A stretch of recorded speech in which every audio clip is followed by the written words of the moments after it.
Makikiginabi si Davao City Mayor Rodrigo Duterte sa National Democratic Front alang sa posibilidad na mabalik ang peace talk tali sa komunistang grupo o sa kagamhanan. Si Ben Teshorna sa detalye. Ben?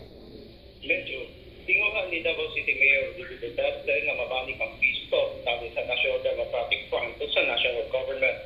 Gibutyag ni Duterte nga pipila sa mga NDF personalities na ngayon sa iyang tabang aron makumbinsi ang kagamhanan alang sa pagbuhi sa panagsulti sa kalinaw.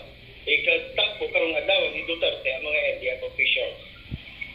They just want us to overtures to the administration na kung pwede ba mag-usap na naman ng kapayapaan. Makikitagpo si Duterte sa mga NDF officials kinanguluhan ni Luis Halandoni sa tukmang panahon. Yatong 2011, ang NDF gikuha ni Duterte is the consultant sa peace process tungod sa kahibalo sa mayor sa insurgency situation sa grassroots level. Apang naputulog sa iyo ang pagkakonsultant sa mayor, kumanggi abusuhan kaniadto ni DILG Secretary Jens Robredo, pagbiya sa mong pwesto tungod kay usa ka public official si Duterte.